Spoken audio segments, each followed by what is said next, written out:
Here's one wild stat you probably didn't expect to hear about the Chiefs win over the Chargers on Thursday Night Football here in week 2.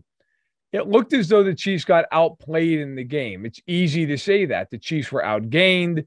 The Chiefs needed a pick six to flip the score. They needed a lot of things to go their way, including, let's be honest, a couple of dropped interceptions by the Chargers secondary in that second half. Without those, the Chiefs probably are sitting here at 1-1. Instead, they're 2-0. But here's a stat you probably didn't expect. Yards per play, which is one of the more indicative stats in football. The Chiefs last night had 5.9. Not a great number, not terrible, but certainly not great. The Chargers, 5.4.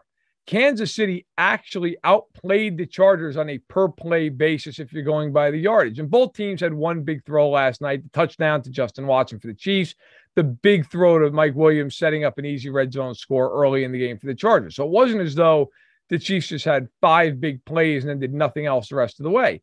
As it turns out, the Chiefs were actually more efficient than the Chargers. And a lot of that was because in the second half of the game, the Chiefs defense stepped up, forcing multiple 3-and-outs from the Chargers, getting off the field quickly, getting a couple of sacks in the game from Chris Jones, 18 total pressures, which would have ranked third of all teams in week 1. We'll see where it falls in week 2, but a nice job by that Chiefs defense. Ultimately, you can sit there and say the Chiefs were outplayed.